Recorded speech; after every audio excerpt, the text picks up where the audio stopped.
প্রসিদ্ধ করা কাকে নতুন জন্ম দেয় এটা আমাদের দায়িত্ব না ভাই, এটা হচ্ছে রাষ্ট্রের দ্বারা দায়িত্ব আছে কাউকে এই ধরনের দায়িত্ব আমরা কথা হচ্ছে জনগণের যাতে ভোটের দিকে প্রয়োগ করতে পারে তার একটা ব্যবস্থা করে দ্রুত সময় নির্বাচনের প্রয়োগ এটা হলো আমাদের দায়িত্ব। এখন এই জনগণ ক্ষেত্রে তোমার রিক্সা লাগতে পারে, বেশিও লাগতে পারে, আমি ঘর থেকে যাওয়ার সময় সাইকেল লোক দেখাতে পারি, হুন্ডার সাথে সেটা ভিন্ন কথা, কিন্তু আমার গন্তব্য হলো নির্বাচন। আমাদের গন্তব্য আমাদের যেতে দেওয়ার জন্য আমরা এখন আমাদের দাবি আমরা কখনো ওই এর বাইরে কোনো দাবি আমরা উত্থাপিত করি ভিন্ন মাত্র কোন রকমের ধান্দাবাদ দুর্নীতিবাদ এবং ওই যে আপনার জায়গা জমি সংক্রান্ত শারীরিক এগুলো টোটালি আমাদের নিষিদ্ধ।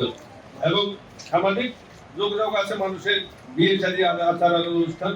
আরেকটা আমরা ফর্ম ফিল আপ করতেছি মাঠ পর্যায়ে স্পষ্টতা, এটা আমাদের নির্বাচনী কমিটি সমাজের এমন কোন লোক কোন প্রার্থী হতে পারবে না যাদের বিরুদ্ধে ওই অঞ্চলে ওই ওয়ার্ডে ওই ইউনিটে জনগণের যার প্রতি শ্রদ্ধা সম্মান নাই। এবং আমি অনেকেই বলি আমাদের এমন কোন নেতার প্রয়োজন নাই যাকে দেখবেন 7 ঘন্টা চা চাইলে বলবো যে এখন 2 ঘন্টা পর আসেন চা পানি গরম।